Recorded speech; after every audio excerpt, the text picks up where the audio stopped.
budget. And now I'm joined by leaders who are here who will actually witness and be part of this important event in the calendar.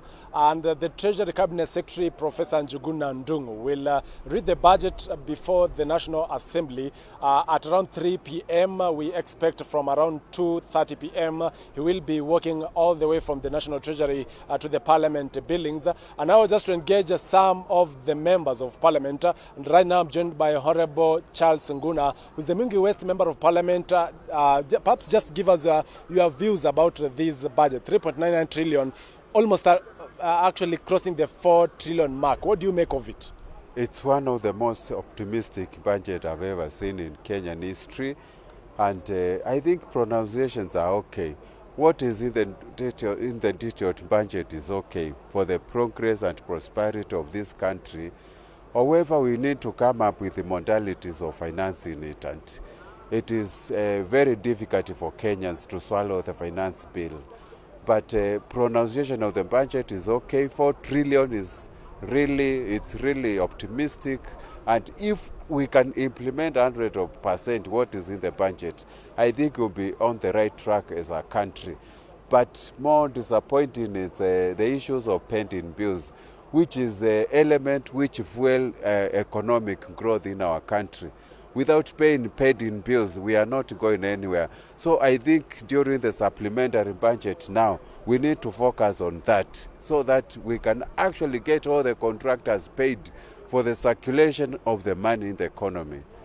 Concerns are there that as Azimio members of Parliament, you support the budget, but on how to finance it becomes a challenge, especially with the Finance Bill 2024, which actually contains some contentious clauses. Are you then saying that come next week on Thursday, you'll be voting in support of the bill? We cannot say the whole of Finance Bill is bad, but there are amendments we need to make, like the issue of basic commodity like bread. That one, we have to prevent Kenyans on that. The issue of motor vehicle circulation tax, that one we will vehemently oppose it, because I know each and every Kenyan has already been taxed when you are buying a vehicle. So it is amounting to double taxation on that. But we will look for other avenues on how we are going to get budget finance, but not through these basic commodities which are affecting the Wanjiku. In terms of ministerial allocations, we have key sectors that have witnessed a reduced budget, among them energy, health, education, whereas the Office of the President gets an additional 1 billion, the Office of the Deputy President 547 million Kenya shillings. What do you make of it? What signal is this sending to Kenyans? That is why we are calling upon relooking the issue of Finance Bill 2024. We will reallocate these things where we are feeling it's not worthy. But let me say the issue of energy sector, we are gaining in terms of rural electrification, where each constituency is gaining 50 million, and that one is a little bit balanced, because now the money of implementing the project to connect Kenyans with electricity grid, it's going to each and every constituency, which will actually do what we call equity in terms of distribution. So I allowed it for that matter. Well, thank you so much for your time, Honorable Charles Nguna. He is of course, a Mwingi West Member of Parliament, and right now I'm joined by a very key member, a member of the Finance and National Planning Committee. That is Honorable Paul Biego, also the Chesumei legislator. Thank you so much for getting time. When you have this budget, 3.99 trillion Kenya shillings budget, whereas actually a money bill is brought that seeks to finance the budget by around 302 billion, and already with 107 members, stakeholders out of 120 who appeared before your committee, rejected some clauses. Where then does it put the whole budget at? Well, thank you so much for this, but what I must say is that I think it is a bit too early for Kenyans to get jittery and to get worked up, or to really want to say that Finance Bill 2024 is a bad one. What we were having is proposals, and we have heard what many Kenyans have said about the bill. and those were just proposals. Right now, of course, we are in Naivasha. Many of the Secretariat have already gone to Naivasha. We will be deliberating, and we are retreating for report writing in Naivasha. While in Naivasha and possibly maybe Friday, Saturday, and over the weekend, that is the day. Those are the days now that we are really going to critically look into the nitty-gritties and the matters that the Kenyans said that they do not want. So I believe that all what many people are saying, like issues to do with bread, issues to do with motor vehicles, those are issues that as a committee we are going to scrutinize, and we are going to see what the Kenyans and what the stakeholders have told us vis-a-vis what we are going to present to as the act. So it is still too early to say that all is lost. So Kenyans should relax and know that we have been given the job. We are going to do the report. After the report, we are going to come and deliberate it in the floor of the House. So really, there is no big issue as at now. Should you reduce or remove some of the contentious clauses? That, of course, has an implication on how much would have been, collected in terms of financing the budget.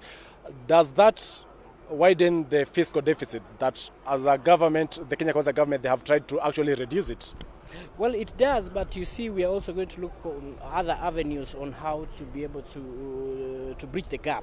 So, like now, many Kenyans who are giving us proposals that we rather actually add the fuel levy rather than adding motor vehicle tax, rather than tasking bread. So we will sit and we will get all the ideas that people have said and put them together. And I think it's going to be good. So people should not get worried. This is just, or was just, a proposal, but we are going to sit down and we are going to come up with the final draft. And that's now the time when you can really say that we have taxed you in bread and motor vehicle. As at now, those were just proposals. Well, thank you, Honorable Paul Biego. And finally, to engage Marakwet West Member of Parliament, thank you so much for creating time, Honorable Timothy Kipchumba. Thank you, sir. On the budget 2024-2025. Still, we have a fiscal deficit. President William Ruto promised that in the next 2 years, we'll not be having a fiscal deficit. Is it possible from 600 we get to zero? I know that we have a fiscal deficit, and that is why there was an attempt under this budget to address it by maybe increasing certain taxes so that we improve on the fiscal deficit. But you can see that Kenyans have reacted negatively to certain imposition of taxes upon certain items. And that is why, as a House, we have agreed that certain unpopular decisions, we are not going to agree with it. Because we cannot offset the debt within a very small period of time. These are debt that has accumulated over a period of time, and Kenyans must not carry the burden at once. And that is why we have said we will sit down, and I hope the Committee of Finance have sat down and reviewed some contentious clauses. Even now, as we speak, my brother, we are receiving hundreds of messages from the members of the public telling us not to pass the finance bill. And I think, of course, there is an outcry there that the finance bill somehow is punitive to some extent, and we will sit down as a House and we will be able to ask the Finance Committee, as they retire, to write the report this weekend, to put the interests of a common man, of a common Kenyan at heart, so that when we debate the bill, when it comes before the floor House, it is objective and meets the interests of the Kenyan man. Yeah. Thank you. And also one member has joined us, Honorable Frederick Kikana. Thank you so much for getting time. As the Shinyalu Member of Parliament, with the budget here, how then are we going to... Well, that's our reporter Joel Church engaging parliamentarians on the expected budget statement that will be read later on in the afternoon. Of course, we'll keep in touch with Church as we progress on with this broadcast. Let's move on. National Treasury Cabinet Secretary Professor Njuguna Ndung'u is expected to present a 4 trillion national budget this afternoon. The draft budget projects revenue collection at 3.3 trillion, with the difference bridged by borrowing comprising net borrowing at 300 billion and net external borrowing of 306 billion. Education is expected to get the lion's share of the budget at 700 billion, national security at 373.5 billion, roads earmarked at 178 billion, and health gets 128.7 billion. Professor Ndung'u addressed the press earlier today at Treasury buildings, where he warned that Kenyans have to bear with the tightening of belts through taxation as the government seeks to make a complete economic recovery. If we want to defend that growth, if we want to improve the quality of life for Kenyans, it means we have to accept 3 things. We have to push the development that we want, and we have to finance that development, and we have to be accountable to that development. And that is what the budget is actually telling us. These are the problems we have. We can resolve them this way. These are the solutions. We have to take them. We do not want to come to an year where we start saying, oh, there was no growth. If we didn't do any of those, then we have a problem. The Kenya's space for development is strong right now. The economic recovery is strong. It is for us to push it to the next level. How do we push it to the next level? Somebody asked me about institutions. I was very happy about it because it's something I can talk about. But the most important thing is that we have laid out the policies, the programs, even targeted projects, and targeted interventions. It means that we have done that with a critical aim of trying to push and defend that growth to a higher level. We have made an assumption that the growth of the economy in the next 2024-2025 is going to remain at around 5.5%. But it is for us to defend it. If we don't put in the policy measures, the programs, the projects, the interventions, then we will fail. Well, we now want to link up with our reporter Timothy Seymour, who's live from Uasin Gishu County. Timothy, you've been following up with the residents of that location. What can you tell us so far? Well, Alan, it depends with whom you're speaking to. Kenyans in Uasin Gishu County, just like the rest of the country, are also giving their views as far as the issue for the budget reading today is concerned, and also the controversial Finance Bill 2024.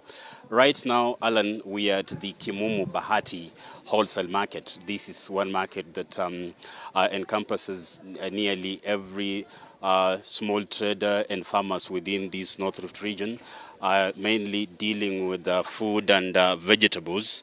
Not so much of activity here, Alan. And you speak to traders, they attribute this to, low business activity. They say things have not been not the same, actually, for quite some time now. And everyone has their own reason as to why they think things are working that way. But nevertheless, we have a national budget reading this afternoon by Treasury Cabinet Secretary Professor Njuguna Ndung'u. A lot of expectations coming from Kenyans, whether this is going to change their lives for the better. But like I mentioned, there is a controversial financial bill in place. Just allow me, Ellen, to have an interaction with them, get to listen to them, hear their views on what they're going to say as far as the issues of the budget is concerned, and whether they have any expectations on their part. And you will allow us to have this interaction in Swahili. Ni Wakenya ambao wanachakarika kila siku, wamekaa pembeni hapa kuendeleza shughuli zao tu. Kwa hivyo tutaanza kwa jina lako kwanza, mzee wangu. Na leo bajeti inaenda kusomwa. Tumeona mambo mengi yamezungumziwa, kutoka kwa masuala ya utozaji ushuru. Ukiwa kama mfanyabiashara katika soko hili, sijui wewe hisia zako ni zipi kuhusiana na swala hili zima la budget na mambo ya Finance Bill 2024? Kwa majina najulikana kama Mzazi, na kuhusu mambo na budget, ningeeleza wabunge wakuwe makini sana na hii kitu wanataka kupitisha, mambo ya budget. Wananchi wamelia sana, na kwa muda mrefu wabunge wetu wameziba masikio, wameka masikio pamba. Na wakumbuke ni sisi tuliwachagua, tukaweka pale watu wakilishe mahitaji yetu. Na imefika mahali sasa watu sikizi, wanafuata mambo mengine huko nyuma ambao hatujui zinatoka wapi, hawakilishi mwananchi.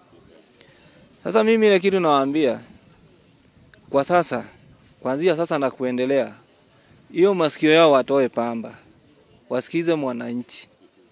Mwananchi ndiye alimuweka pale. Na hiyo pesa wanapewango kwa choo, wanapitisha budget zenye hazifai za kuumiza mwananchi. Inamaanisha kwamba tukiwachagua wakifika parliament wanakuwa miungu yetu, hawatusikizi tena. Lakini wakati walifanya kampeni, walienda makanisani wakatuhubiria. Kuna verse moja nataka niwakumbushe katika Isaya 10 mstari wa 1 na wa 2. Inasema hivi: ole wao wawekao amri zisizo na haki na waandikao maneno ya ushubafu, ili kuwapotosha mhitaji asipate haki yake, na kuwanyang'anya maskini wa watu wangu haki yao, ili wajane wawe mateka yao, na kuwafanya yatima waliofiliwa na baba zao kuwa mawindo yao. Hukumu ya Mungu, hii Biblia inasema hukumu ya Mungu watajificha wapi wakati hukumu ya Mungu itakuja? Yeah. Sawa. Asante sana.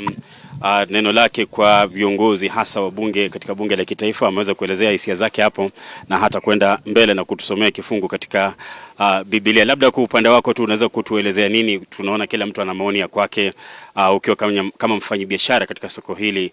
Katika mwaka mmoja uliopita, hali ya biashara imekuwa vipi, na kama ungekuwa na neno ya kuwaambia wabunge, viongozi au mtu yeyote ambaye anakusikiliza kwa sasa hasa katika ngazi kuu ya serikali, unaweza kusema lipi?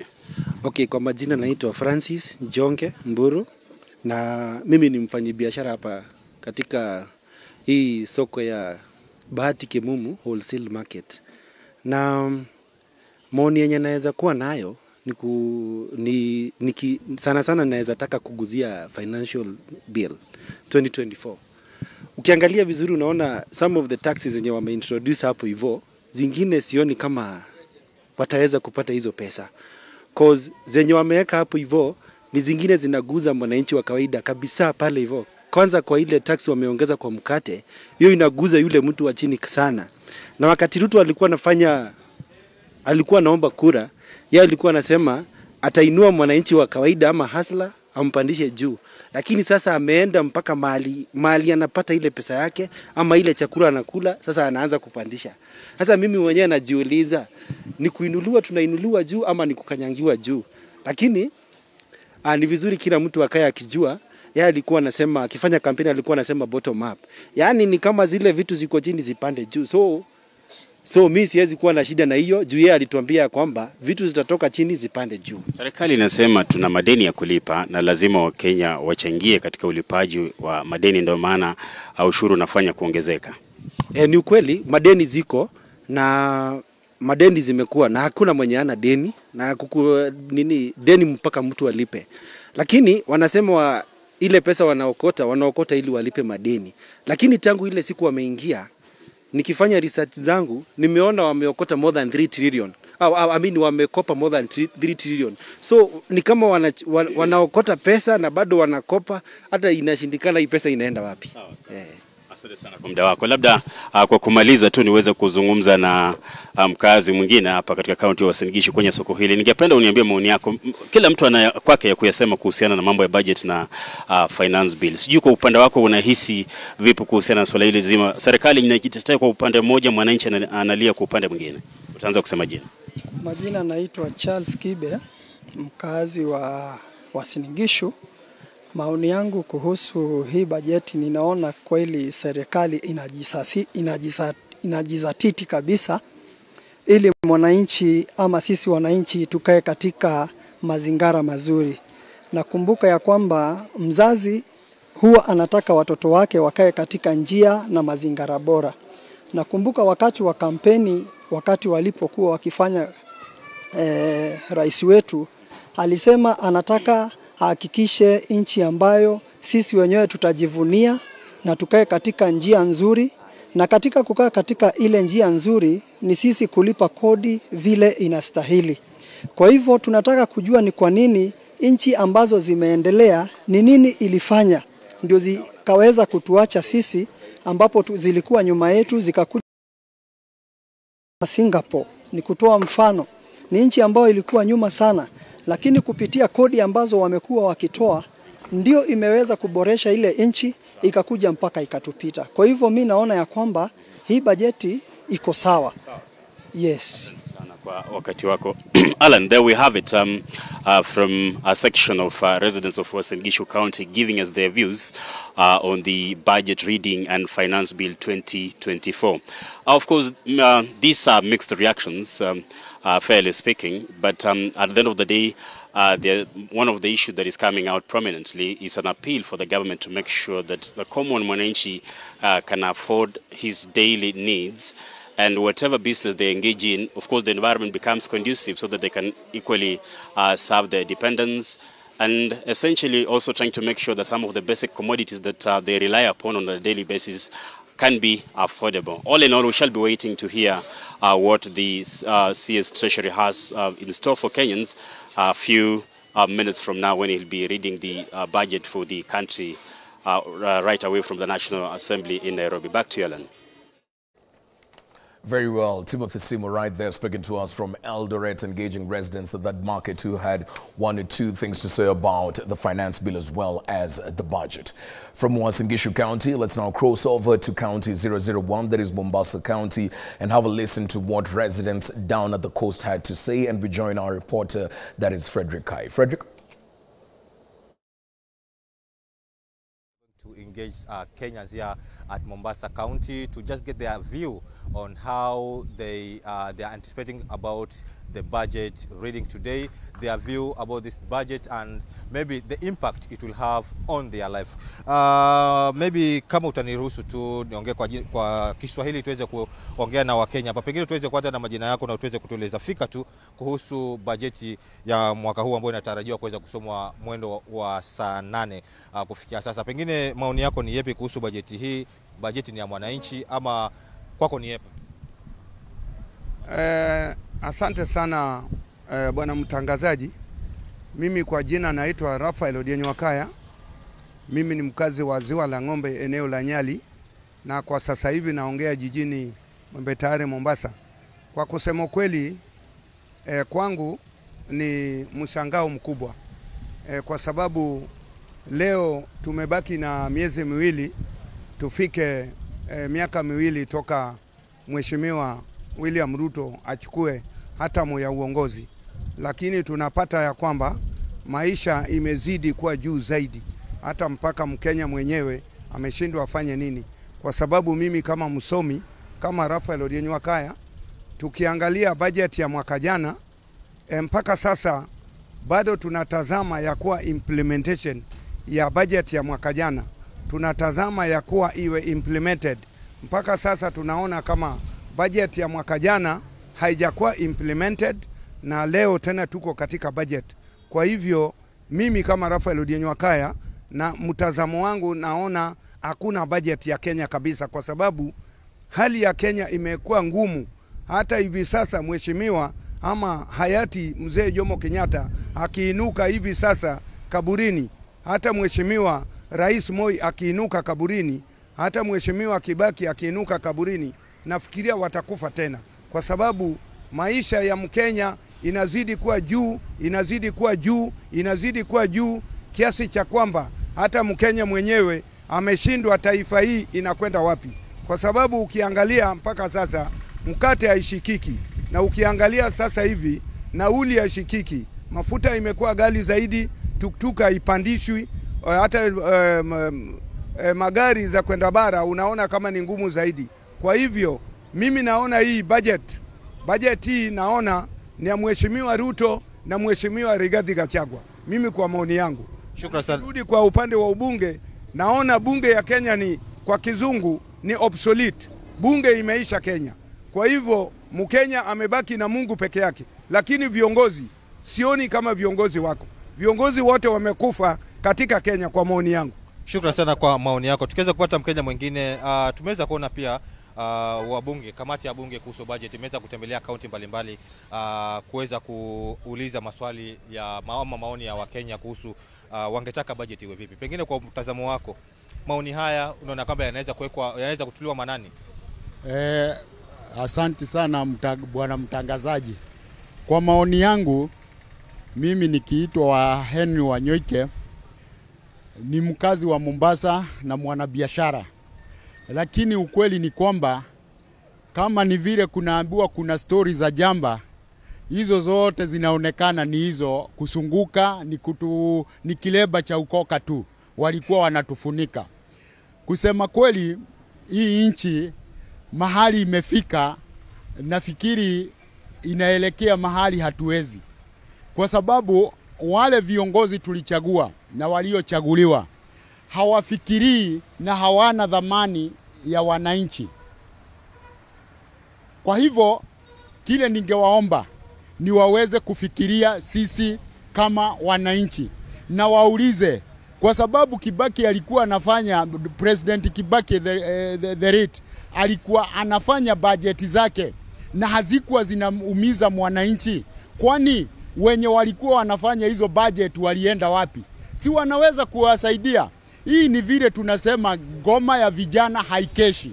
Na hii nchi, kwa sababu President Ruto ameshindwa kutumia wale wazee, ametumia vijana, ni kumaanisha Kenya tunaelekea pabaya. Zaidi tungesema ule mrumbano huko katika siasa tungetaka kuona umekoma.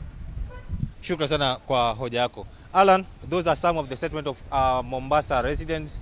Their take on about the budget when it is ready, and they really want the budget to reflect the people's view. From Mombasa, my name is Frederick Kai. Back to you on studio.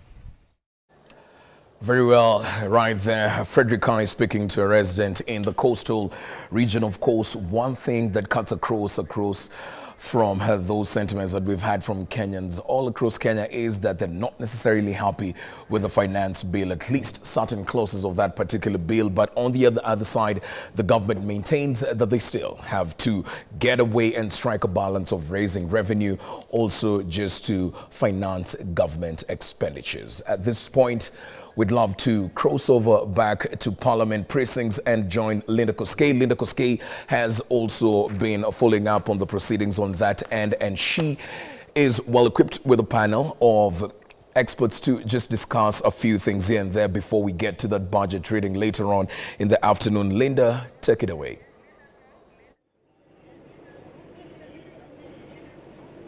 And a very good afternoon and welcome to the special edition from Parliamentary Buildings.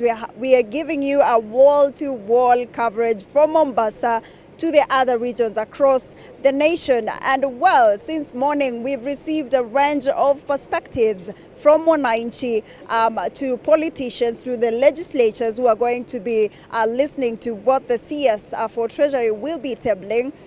To you as well, to consumers and to the players in the economy. And with me I have a panel of experts.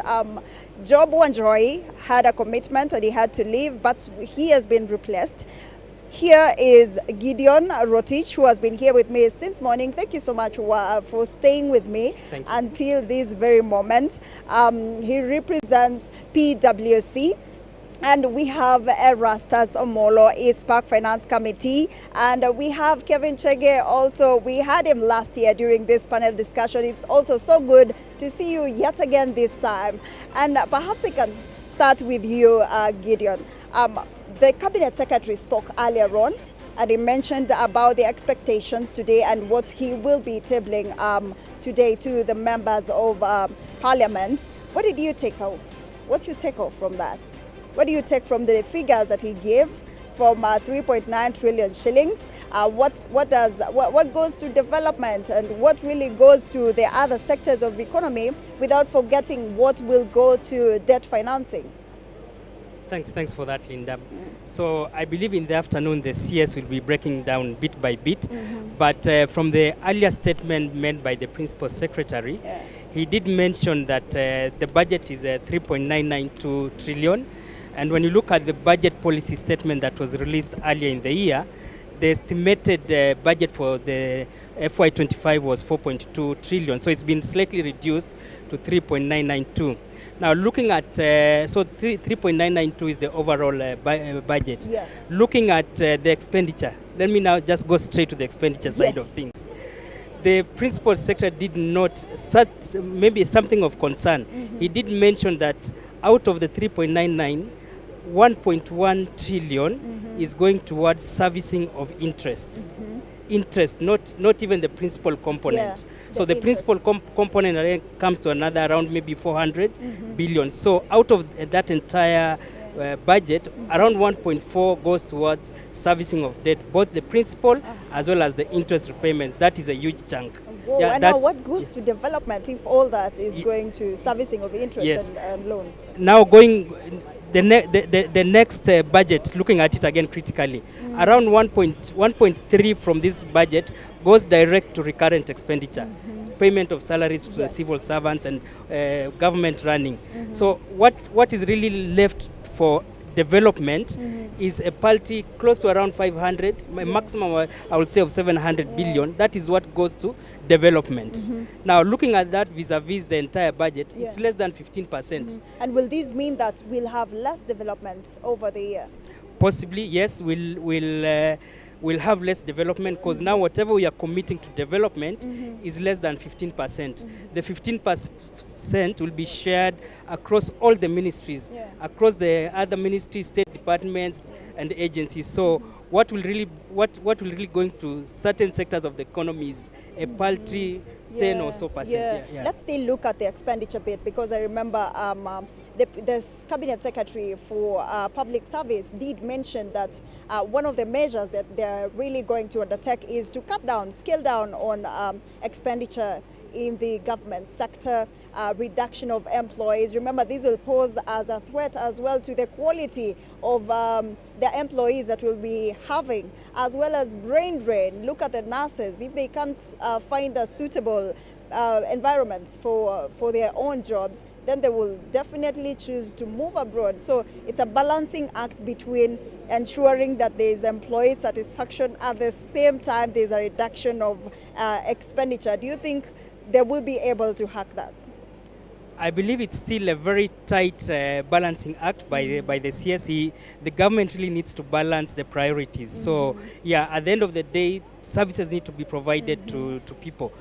By providing these services, these are the recurrent expenses, these are salaries being made. But then we also need monies for development, because out of development, that is where you spur production. When you spur production, that's where you are able to get more taxes. You're able to get more people into the tax base. You're able to generate more taxes. So it's a delicate balancing act that the CS. So again, we'll try and see in terms of the various sectors of the economy, what goes into infrastructure, what goes into health. So again, that is very, very key. We'll be keen to see who will be the gainers and who will be the losers. But before that, before we delve deep into it, let me get your thoughts as well, Erastus, on your own general view of budget reading 2024-2025. Since you're just joining us now, we'd like to pick your thoughts on that and your expectations as well. What I'm expecting is good behavior by government. And that is, don't spend what you don't have. Cut your cloth according to your size. And if you want any idea, it is so simple.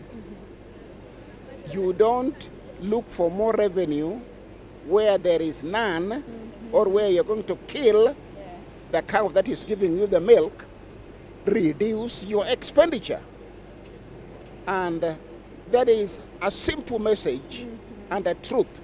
But now, when we deal with reduce the expenditure, which sectors are those? What are some of the key areas that you think the government should really put a keen eye?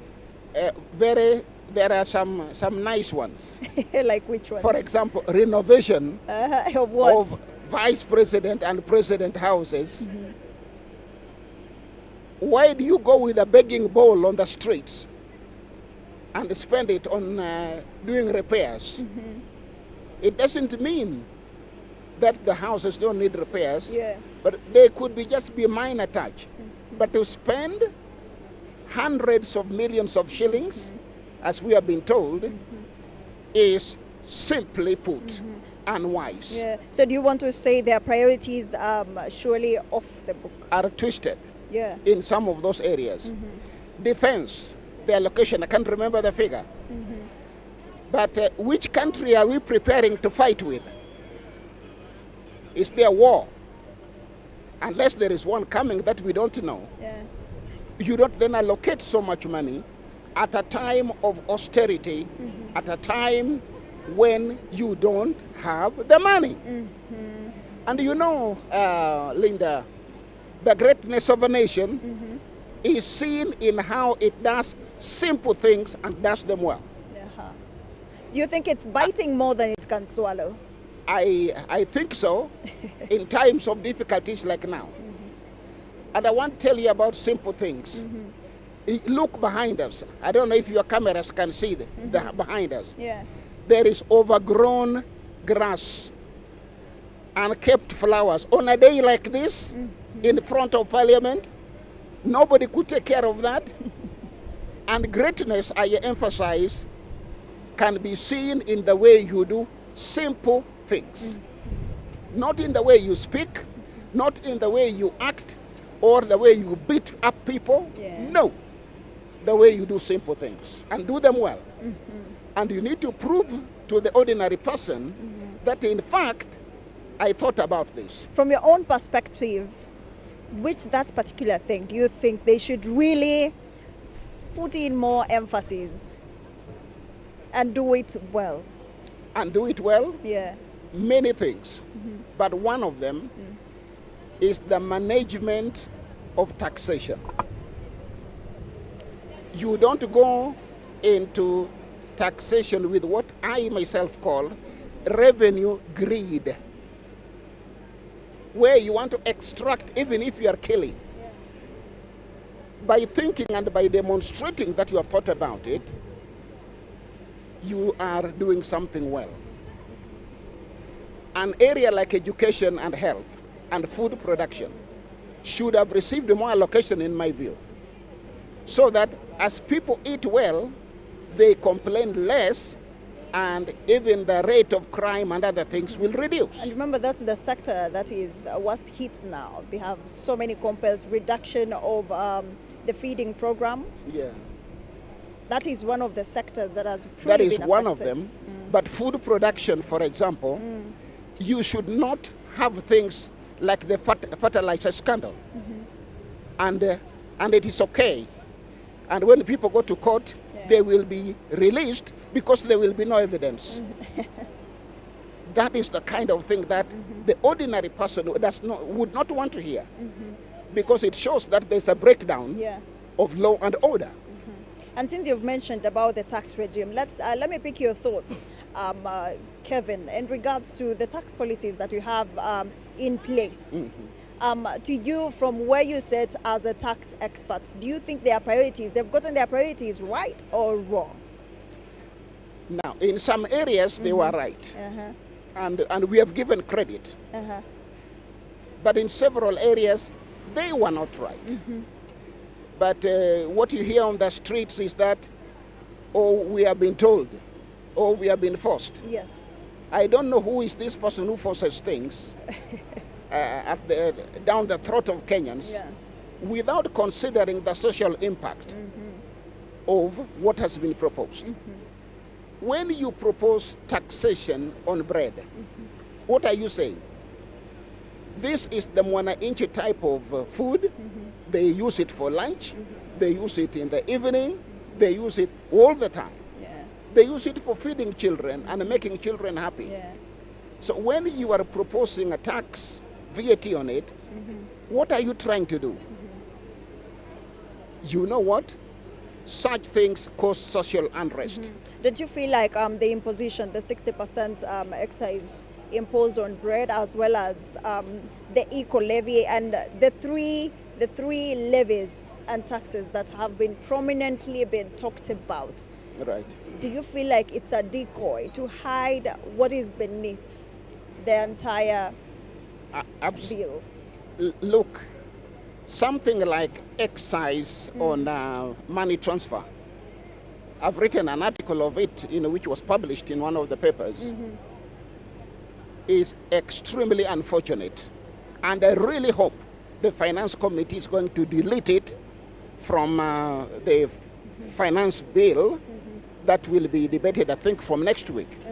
How will these specifically affect the common man? Why? Because people will go back to mattress banking, and the casual laborer, the hustler who sends to mama 300 shillings in the evening, 500 shillings at the end of the month, you are going to reduce that income that ordinarily you would have sent to somebody else to help with food, to help with upkeep and other things.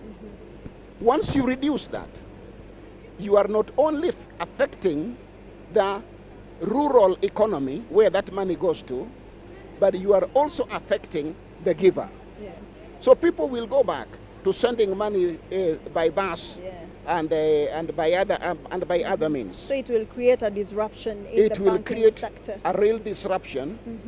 But the real issue here is that many times you don't see it immediately, but it is a gradual and a creeping effect on the economy. That slowly, as that eats away my disposable income, and I'm unhappy about it, later on, that impact will come in terms of employment, in terms of not only economic activity, but many, many other things. Yeah, absolutely. Let me pick your thoughts as well, Kevin, in regards to that from a tax perspective. And I remember when you're tabling your presentations to the Finance Committee, Kimani Kuria, one of it was the transaction fee. What were your concerns? Thank you, Linda. And yes, we submitted our submissions on Finance Bill 2024 to the Committee of Finance and National Planning. And one of our concerns about what you have mentioned about the transaction fee is that there is a proposed increase in the excise duty rate on money transfer services by either bank or by mobile networks from 15% to 20%. And our concern around that is that that will greatly increase the cost of sending money, and people will have to look for other means, whether legal or illegal, that they are able to transact because of the huge cost of transferring money. And our concern was that we are selling the country as a financial hub for investors to come and invest here, and we are telling them that the country has a huge penetration of financial inclusion. Now, when we start now negating those steps that we have taken, it becomes detrimental to the economy, and people like CPA Rastas have said they will start to devise other means of how to survive, how to send that 300 shillings and ensure that there is indeed a very minimal transaction fee. And what happens in such scenarios is that the amount of tax we had intended to collect, we may end up even collecting less than what we were collecting when the tax was lower. And it's something we have always tried to put forward to Parliament, that they should consider lowering the tax rates to encourage more people to pay even taxes. When you increase the tax rate, you don't get the effect of additional collections. You end up getting people out of that tax bracket, and people will devise other means, other ways, and you end up losing more than you had intended to generate. Yeah, and that will reflect much better to the common mwananchi. And we see a situation whereby the cost will be pushed to the consumers. What are other concerns when you're tabling your concerns in the finance bill? We'd love to know, aside from the ones that we've talked about, what are other concerns that you need deleted, omitted, or amended? Yeah, we tabled some concerns to the committee, and our concerns mainly were toward tax measures that we felt will have a negative effect on common wananchi in terms of increasing the cost of living. We are talking about the main issue being motor vehicle tax. And motor vehicle tax, how we were putting it is that it will have a ripple effect or an increased cost of production for many manufacturers, for many industries, because we are saying we are imposing motor vehicle tax even on the trucks that carry the raw materials to the factories. We are imposing motor vehicle tax on trucks that carry finished goods from the factories to the last point of sale. Yeah. We are talking about motor vehicle tax on public transport system, the matatus. They will be paying motor vehicle tax. Ultimately, what will happen is that that tax will have to be pushed to the consumer, which leads to an increased cost of production, increased cost of goods, increased cost of transportation against the income of the consumers, which is not increasing. We were talking about an issue like introduction of excise duty at the rate of 25% on vegetable oil. And what we are trying to say to tell the committee is that vegetable oil is really not a luxury. It is a basic commodity. For you to prepare any meal, you'll have to use vegetable oil. Now, what happens to excise duty, which we always knew to be a sin tax, now is being imposed on basic commodities, which will greatly hurt the common mwananchi. I think we have talked about VAT on bread. We talked about the issue of agricultural pest control products. If we take them to exempt status for VAT, that cost will be pushed again to the final produce, which ultimately increases the cost of living for the common mwananchi. So those are some of the measures that we were putting forward, and we hope as a committee retreat to write its report, and the finance bill the report is tabled in Parliament for discussion. We hope those are some of the concerns they will consider and cushion the common mwananchi from the high cost of living. Thank you so much for that response, Kevin. Perhaps we can shift focus to e-teams. The introduction of e-teams has really spurred conversations across all networks. What do you partake of that? Because I'm thinking of Mama Mboga, who's doing business, and they've been informed to take up, register, do their payments in e-teams. Yeah, so for e-teams, maybe we can step back a little bit and look at the national tax policy. So the details of the national tax policy, it really highlights the challenges that the revenue authority is facing in terms of collection. And part of the challenges they do mention is there are so many sectors within the economy that are untaxed. Some sectors, they call it the hard to tax sectors. In the policy, they have actually mentioned likes of farmers. And some of the measures that they have now put in place is introduction of e-teams to try and bring every other person into the tax bracket. So whereas it is a good move in terms of ensuring equity, fairness in taxation, bringing everyone on board from a tax perspective, but I believe in terms of timelines and implementation, we need to consider we have so many challenges when it comes to e-teams. Things to do with knowledge. There is a Mama Mboga, as you did mention, who doesn't know how to use a mobile phone. That is still a factual. When you look at the mobile phone, the internet penetration in Kenya, we are still not yet there. So there are so many other challenges that we are still faced. So what I believe needs to be done, it needs to be gradual. We need to embrace, but then the most important thing is there is the trust that needs to be built between revenue authority, government, as well as the taxpayer. Because if I'm able to trust you, if I'm able to trust you with the data and or whatever, then I'll be able to disclose every other item. And what do you take of that also, Rastas, on the uptake of e-teams? E-teams is a good idea. And that we have applauded, and I have applauded. However, up to now, the government is still stuck as to what to exempt and what not to exempt. And that is the truth which is on the street. If you go to some corners, you hear it. They don't know what to do. And let's not butter it. They don't know what to do. But one of the simplest solutions is to agree a cutoff. It is not perfect, but agree on a cutoff and say, like now the Finance Bill 2024 is proposing that VAT registration threshold be 8 million shillings. Say that anybody, and I know some people will make themselves to be below 8 million, that's the problem. Absolutely. But as a rule, that anybody below that, outside e-teams. Yeah. And if you are within the 8 million shillings bracket, and you want to do business with somebody who is in e-teams, then register. So that it is conditional. You have situations where people will never get to 8 million shillings. And that is the majority. Yeah. The mamamboga that my colleague here has been talking about. So all those need to be considered. Yeah. And also, I would ask, not ask but suggest, let's make bold steps.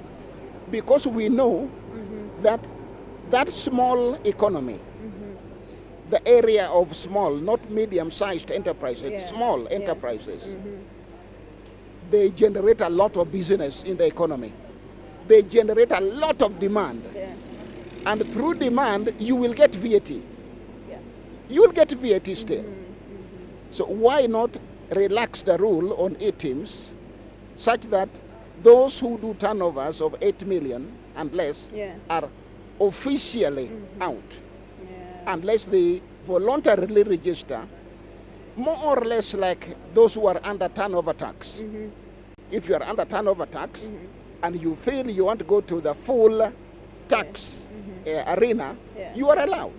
And it almost feels like a double taxation for anyone who is joining e-teams, because at the same time, for Mamamboga, they're already in the tax bracket somehow. By the time they're buying produce, someone has paid some cash to the county government. Right. So somehow they get to pay this. And just a reminder that we are still here at the parliamentary building, and any minutes now the cabinet secretary will be making his way to Treasury because we've been keeping a keen eye since morning until this very moment. Anytime now, between now and 2 p.m. or latest 3 p.m., the cabinet secretary Njuguna Ndung'u will be making his way to Treasury, and then later walk all the way to the Parliament, where he will be tabling the 2024-2025 budget. So we're just giving you some expert analysis on what to expect in there, as we wait as well here to listen to what has been added and what has been omitted, and whether this budget is ambitious, and how this is going to affect you as a common mwananchi, how this is going to affect the economy at large. So back to our conversations, perhaps I can just get Gideon to weigh in on the e-teams saga. Or perhaps before, because you already talked to us about e-teams, perhaps we let Kevin give his view as well, because I remember that was one of it as well when you're tabling your concerns. Sure, Linda. And we've always said that technology is quite essential in terms of tax administration and in easing collection of taxes. And we have always said that it's a welcome move when the KRA introduces technology that is user-friendly and that is will able to assist in tax collection. But what we have been the concern is that some of this technology, once being rolled out, there needs to be proper public education to ensure that we get mass uptake of that technology, so that people understand what does this technology aim to do. This is what they would be required to do, and even at what cost does it come to them. And that one will cushion against the challenges that we have seen perhaps with the uptake of e-teams. And again, even when we are introducing e-teams, our concern has been that there ought to have been a threshold of transactions which need to go through e-teams. Going to tell a mamamboga that for every item they sell, which is 20 shillings, 30 shillings, they have to generate it through e-teams. It does not make a lot of sense, because what even tax is being foregone by that mamamboga on the 20, 30 shillings that they are selling. I think the implementation ought to have come with a threshold of transactions to ensure that we don't create unnecessary burden to the common mwananchi in terms of complying with the technology or complying with the tax system. I know with that comes a lot of discussions around it, and it's a balancing act for the government at the same time. But now I'm just looking at the losers in this particular finance bill, which forms what happens to the budget that will be read today. From the top of your mind, which one do you feel like this one has been under budgeted? Aside from agriculture, which should get 10%, and it's getting a staggering 2%. Yeah, so as I earlier mentioned, really when you look at the amount of money that is budgeted for development, it's less than 15%. So almost all sectors, I would say almost all sectors are being underfunded. Yeah, ideally. So when you say all sectors have been underfunded, which what happens? What's this budget about then? Now, let me pick the agriculture that you did mention. Yes. Agriculture is the backbone of the Kenyan economy. 80% of the Kenyan people are employed in one way or the other via agriculture. Yes. So this is one area where, to me, government should have focused more on. But when you look at the budgetary allocation to this sector, I believe it's maybe a mere 3-4%. Again, against the Maputo declaration of at least 10% and above for agriculture sector. Again, so what does that mean? There'll be a slow in terms of agricultural output from a food production perspective. The other sector, again, looking at it, is the manufacturing sector. We've talked about the finance bill. There are so many other taxes that are being proposed to be introduced by the finance bill. We can talk about the impact of the eco levy on the manufacturing front. So again, with that one, is that going really to spur the manufacturing sector or not? So I believe even from that front, the manufacturing sector is really also not well catered for. Manufacturing sector. We had Job Wanjoy here early in the morning from Kenya Association of Manufacturers, and he shared a lot of insights on how this finance bill that is set to be debated upon, as well as what has been allocated in this particular 2024-2025 budget, is quite something for the manufacturing sector. But also, what do you take of that as well, Erastus? I think one of the things I would like to add to what my colleague has said is, for example, the increase in IDF, import declaration form. You know, Linda, it's a one-page document. So the first question is, what has increased about that one page? Yes. What is it which has increased? Nothing. So the truth is, it's just a tax or a revenue greed item. But the problem it has is that those who are importing things for manufacturing that my colleague has just talked about will have to face that cost. That cost will find its way to the consumer. And you know what? Last year it was lower. This year, less than 12 months and a half later, it is going up. What happens to the investor who had planned things for a whole 3, 4, 5 years? It is called unpredictability. And the tax policy that we discussed and debated. Is it the unpredictability of the tax regime itself? Is it the unpredictability of the tax regime? Or tax regime, which comes from tax policy. Yes.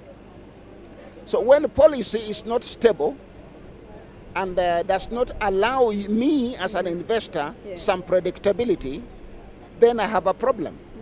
I would rather go to Uganda, I would rather go to Rwanda, where if I'm given a promise and I know that the tax on IDF will be 2.5% for the next 3-5 years, I can plan my imports accordingly.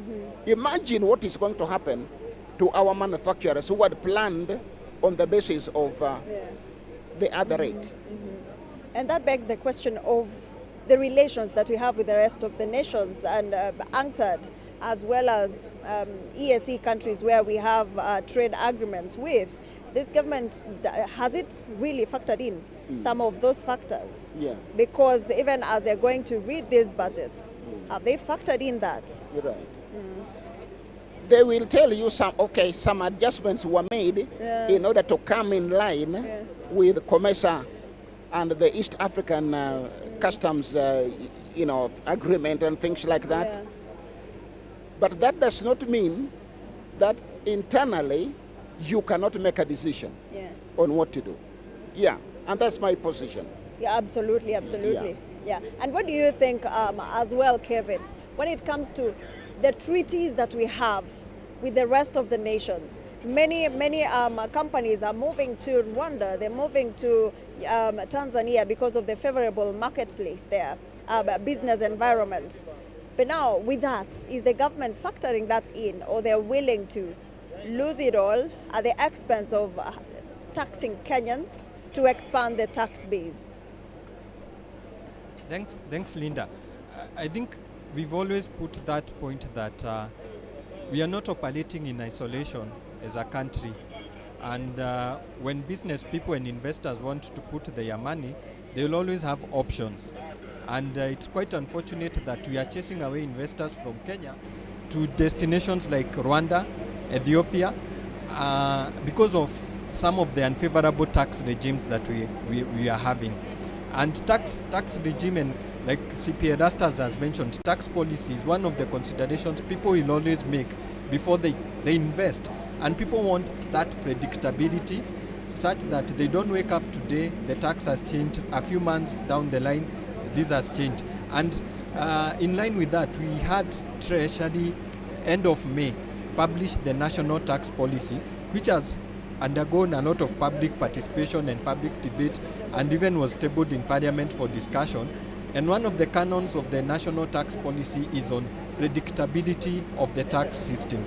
And we have seen that the national tax policy is even recommending that some of the taxes need to be reviewed at least once in every 5 years to ensure that we don't have year in, year out changes on some of those tax measures that have been introduced.